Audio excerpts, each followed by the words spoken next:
How's it going, everyone? Welcome back to another episode of the Bodacious Rant. Hope everybody's having a great Father's Day weekend, wherever you guys may be.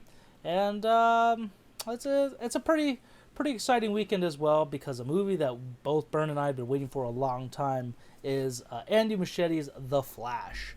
That finally dropped this year because it's been postponed many times the last couple of years. So I'm glad we finally got to see it in theaters, IMAX, and then also MPX/Dolby. So before we get started, this is non-spoiler review, just reminding you, and do not forget to give us a like, ring the bell, and of course subscribe. We do appreciate it. And let's get started, shall we? So first off, Bern, happy Father's Day to your Faja, your father. Oh, okay, I thought you were gonna say to me. I was like, I have a kid. Just wait, what? She's just like, oh shit, I gotta go. It's like, well, there goes Bern. Let me continue this by myself. I do not have kids. Yes, but no, to all the bodacious papas out there, happy Father's Day. Exactly. Thank you, Bern.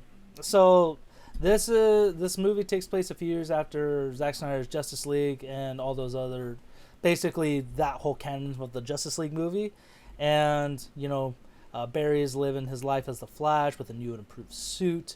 But he's constantly thinking about, the death of his mom. Because for those of you who don't know about Barry Allen's Flash, when he was a kid, his mom got murdered mysteriously.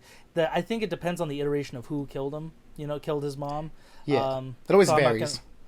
It varies. It's either the reverse Flash or some other random thing. It doesn't matter. That's irrelevant to the point right now. But Barry's father also went to jail, which for those of you remember, if you saw Justice League 2017 or Zack Snyder's the much better one, you see Barry visiting his father in prison because he got framed for that murder. So this movie, he goes back in time to change, his mother's death. In doing so, he caused a ripple effect throughout the whole DC universe, and that's essentially the point. Or if you read the comic book from like 10 plus years ago, Flashpoint, or seen the animated film, there's definitely, it was one of the best DC stories in my opinion that reset DC Comics, allowed them to publish new stories, update stories, stuff like that.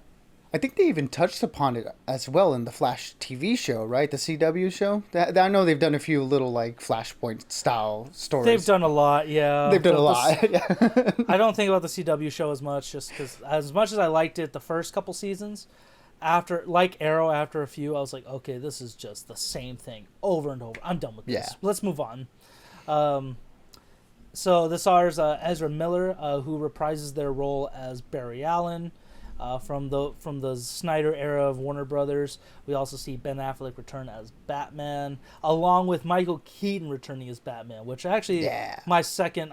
Both Bern and I have seen this twice. The people in my theater, I don't know about how yours, Bern, but they got way more excited when Keaton they popped off. Okay, yeah. Everybody people were really excited about Captain Gene Batman. It's just Captain. It's not Captain Gene. He doesn't have a kiddie show.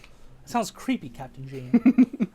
But I will say this: he also when the Tim Burton score, like Danny Elfman's Batman song came on, I myself was like, oh my god, this is so great. Back to my childhood. We also have oh my god, Michael Shannon as return as General Zod. From 2013's Man of Steel, which was a nice surprise, like a nice little treat. And we got introduced to a brand new Supergirl, Sasha Calle, as Kara Zor-El, which was awesome. I loved her as that. So besides me loving the main actors, I like the suit design for, The Flash, Michael Keaton's Batman, and Supergirl the most. Those were, I think, top tier, one of the best adapted suits for all those characters and updated ones. And the action was good. It was funny. It was a bit all over the place with it was mostly a funny, quirky kind of movie, which I didn't mind because the surprisingly, yeah. Given that the Flashpoint is a super dark story, very intense and serious story, this one actually had fun with it. I think Andy Muschietti really tried to make the light of it all. Given that James Gunn's now in control of DC, so they're wiping the slate clean. Most of these characters have not. Any of these actors are coming back for the new movies that James Gunn is doing. Yeah, at least that we know of. Yeah, at least that we know of. They could change. Maybe he'll bring some people back, or maybe they'll make a sequel to this. I don't know. There's nothing set in stone at this moment. But having said all that, while it was fun, I love the characters and stuff, I think it fell a little flat for me in some areas, specifically some CGI moments. I just took me out way too much. Like they just, I mean, I know some of these are intentional to look the way they did. I think it could have been done cleaner. But I saw this both times in IMAX, and I know you said when you saw it in MPX, it was definitely better, right?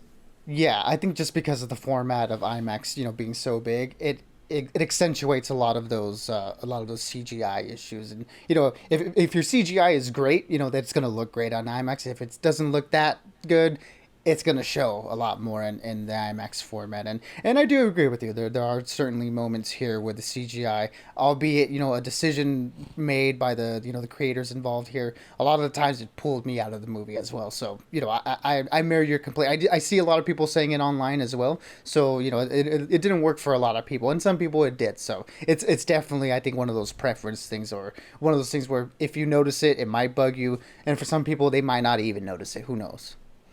And God bless to those who don't, because that's a way better feeling. I'd rather, it's like Shallow Hal wants a gal. You don't think about these things with people or whatever, and you don't want to know. You're fine living in, ignorance is bliss in a certain instance. So Truly is. And again, with the action scenes, they were top notch. I think all the actors did really well for the most part, especially Ezra.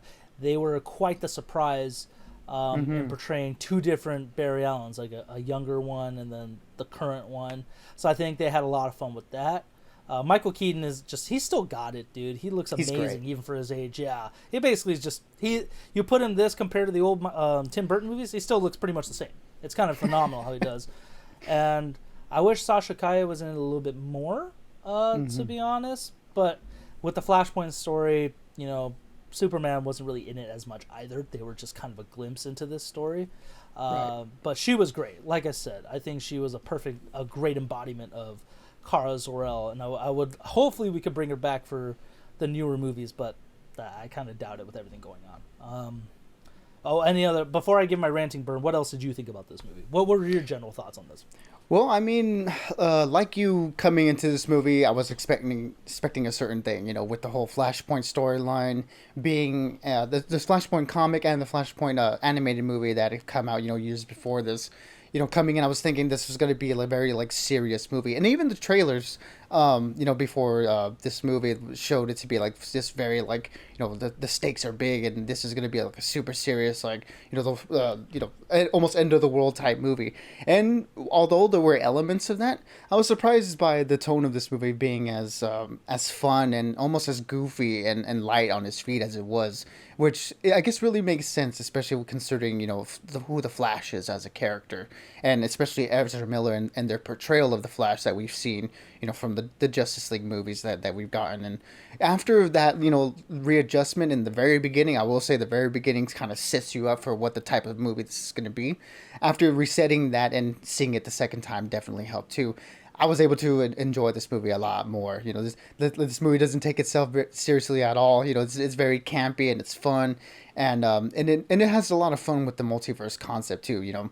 At this point we've got a bunch of multiverse movies. One a couple of weeks ago with the Spider-Verse, and we've been seeing how they've been handling that sort of concept. And I will say here that they did also tackle it in a very interesting way. I think this movie handles that aspect along with the whole DCEU of it all. I think it handled it really well, especially harkening back to a lot of the Snyder movies and how those turned out and stuff. And as much as we've had a connected universe up to this point, this movie more so than a lot of the other ones feels very connected with that sort of thing, which I really like, and I think fans of the Snyder films will really enjoy that aspect too.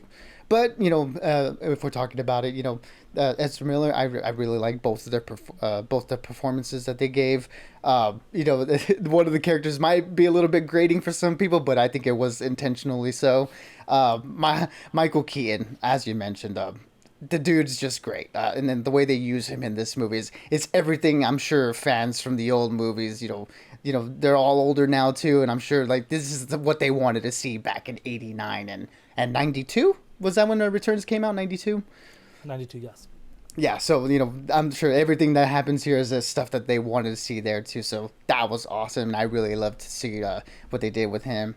And yeah, Sachikaya, as you mentioned, not utilized too much in this movie, but I think the performance she gives and just like her overall look was like very, very cool. At every moment that she was on screen, I was like locked in because she was really interesting. And as you mentioned, if they do end up trying to bring her back into the new DC universe coming up, that would be cool. I would like to see more of her. She was really good in this movie. But yeah, this movie does have the CGI issues that do kind of hold it back. And I will say that there were elements of the third act that feel a little bit rushed. I feel like they could have used a little bit more time, especially when trying to hit those emotional beats that we do get at the end of the movie. But the action, super dynamic. I think Andy Muschietti is this is like not his first big movie, because he did the It movies, and those had a pretty big budget unto themselves. But we haven't seen him direct an action movie before, and I think he handled the action really, really well. Like the choreography and the way he shot it was so dynamic and really fun. And something I wish that more action sequences in the comic book movies could do. Get a little bit more creative with your staging and the way you use the camera. I thought he did a bang up job on that, and especially with all the Batman stuff and the fact that he will be directing the new Batman movie for James Gunn's new universe.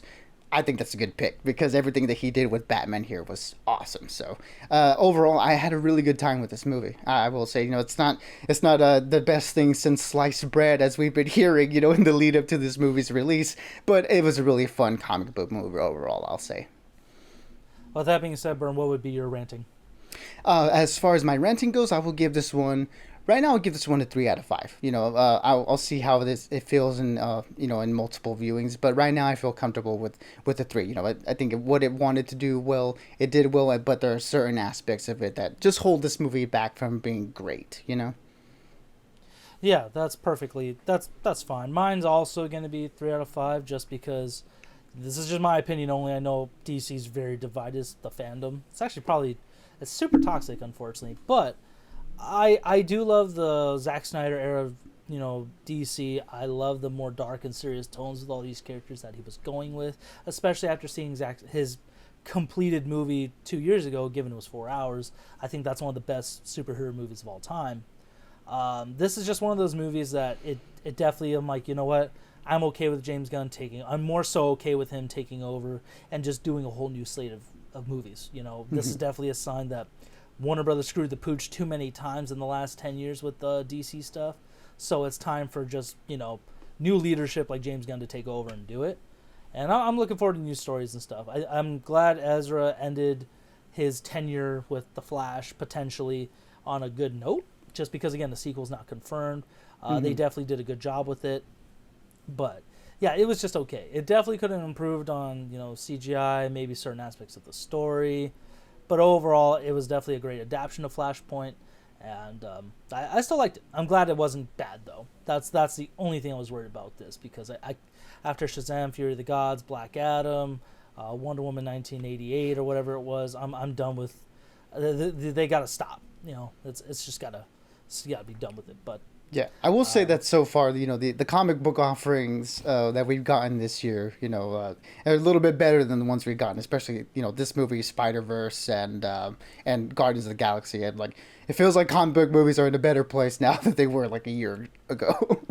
So far, let's not jinx it, Bern. So far. Yeah, so far. But until next time, everyone, let us know if you got a chance to see The Flash. What did you think of it? Are you looking forward to more DC stuff? Like, especially the new era? Are you happy the way this one came out, or what were your thoughts on it? We'd love to know in the comments. But until next time, everyone, stay bodacious and keep on ranting for the both of us. Absolutely, everybody. Be good, be safe, and as always, we'll catch y'all on the next one.